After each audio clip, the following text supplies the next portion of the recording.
شخصیتی که الله در بالای عرش است میگوید خطا کرده است.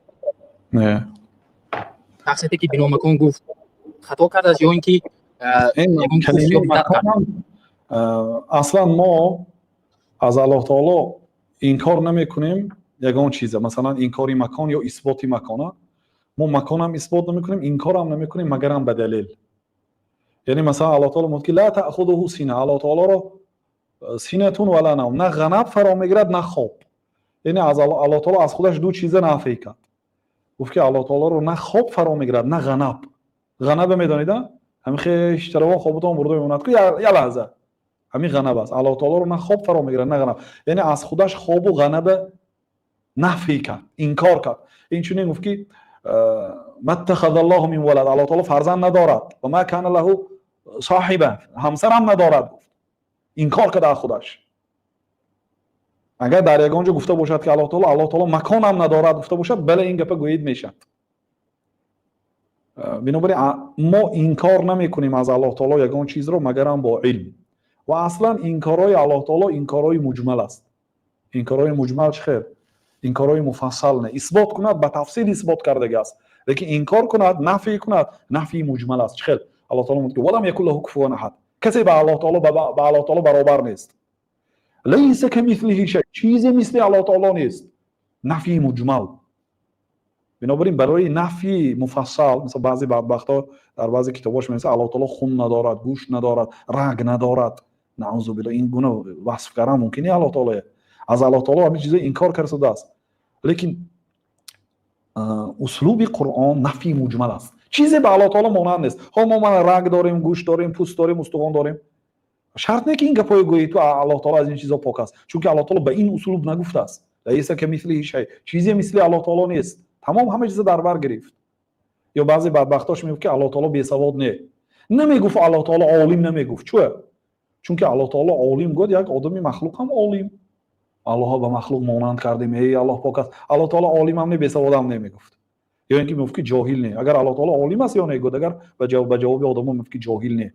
الله تعالی جاهل نمیگفت. این گونه وصف کردن الله تعالی ممکن نیست. این وصف کمال نیست. عالم الغیب و الشهاده.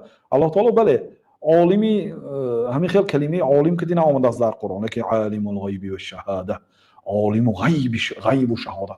الله تعالی هم غیب میدوند هم شهادت، حاضر میدوند ما چیکار کرده ایستادیم و غیب هم میدوند فردا چیکار میشد. بنابراین بهترین راه خداشناسی وصف کردن الله تعالی به آن چیزی که قرآن و حدیث الله تعالی رو وصف کرده است و اینجوری نفی کردن بعضی صفات‌های بد. مثلا فلانچی بوز است، کزیال است میگه. نه کزیال نه آدمی بدو، لیکن کزیال نمیگه. فلانچی قوم لوط است. گفت سوالت نه حرام آدم است، لیکن قوم لوط نیست میگه. لیکن این صفت ندارد میگه. این نفی صفات میگه. مثلا یه آدم اومد خواستگاری برای دختری یک آدم. بعد این پرسیدم اون داماد خیلی آدم با دختری ما خانه‌دار شد، مثلا خواستگاری اومده ایستاده است که دیگر یک آدم هم داماد واسه که دوز نه، مشینگ نه، فریبگار نه، ظالم نه، همین خیلی گفته واسه کنن این وصفی نقض نه. این یعنی این تصنعی هم نگفته ایستاده است. و ما وقتی که از الله تعالی یک صفت انکار میکنیم، فلان صفت الله تعالی زن ندارد، فرزند ندارد، میگیم دلیل داریم از قرآن. و وقتی که الله تعالی اثبات کند، مثلا الله تعالی میخندد، گفتگی حدیث ها هست. الله تعالی میخندد، الله تعالی مهربانی میکند، رحم میکند. اینا همش جهمی های معتزله و شاگردای اینا، شاخه های آنها این کار نه. الله تعالی رحم نمیکند. الله تعالی میگه که و غضب الله علیه، الله تعالی غضب میکند به آدمی که آدم میکشد، یعنی الله تعالی غضب نمیکند. برای چی گوییم؟ برای اون که اگر الله تعالی ما غضب میکند گوییم از آدم غضب کنه چه خیلی میشه؟ در خونهای بدنش روش بمیزند، رگای گردنش میبراید. آدم غضب کند یعنی رفتاراش کمتر عجیب میتابد. صفتی نقص است غضب اگر برای دنیا باشد. اگر غضب به خاطر شریعت باشد و صفتی کمال است. این غضب الله تعالی دوست می‌دارد. یعنی غضب آدم دو خیل میشد. غضب به خاطر دنیا، مثلا تلفنتون زده شکست، غضب به خاطر دنیا. غضب به خاطر دین هست، وقتی حرمات شریعت پایمال شد غضب کردید. این غضب ها فرق میکنند.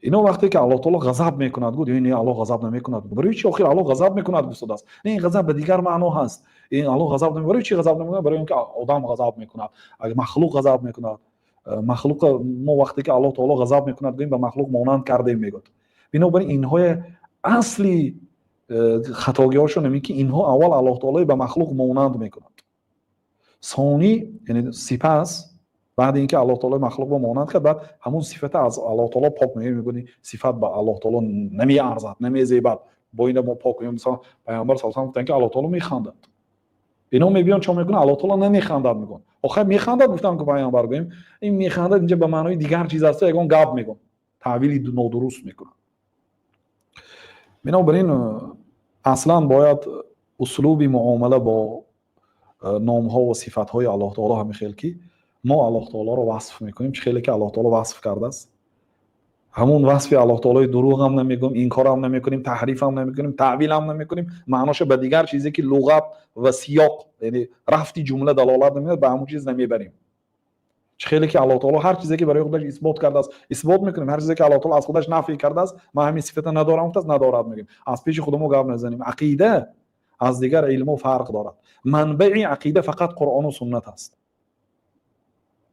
بنابراین مثلا صحابه ها همین سوالایی که بعدتر جهمی ها پیدا کردند همین سوالات سه صحابه ها نمیدادند مثلا پیامبر صلی الله علیه و آله که الله تعالی خنده میکند گویا عربی یک قشلاقی عبادی نشین گفت که یعنی خاطر ما جمع است از اون ذاتی که خنده میکند الله تعالی میخندیده باشد از اون ذاتی از اون خدایی که میخندد خاطرم جمع است ان شاء الله رحم میکند گفته همین خیلی اعتقاد کرد هیچی نگو چه خیلی میخندیده باشه ما خندیم اگر با لب و با دهان و با چهره ما میخندیم دندانمون نمایان میشه الله تعالی چه خیلی میخندیده باشد نگفتن وقتی که حدیث صحیح هست آیت هست گفت که الله تعالی خنده میکند گفتیم ما میگیم که ها الله تعالی خنده میکند به خنده مخلوق ها مانند نه ما به این ایمان میبریم چون که در قرآن یا حدیث اومده است این کار نمیکنیم نه نمیخندد نمیگوییم برای چی برای اینکه پیامبر صلی الله علیه و آله الله تعالی میخندد گفتن ما نمیخندد نمیگوییم چون که پیامبرها الله تعالی از ما بهتر میشناسد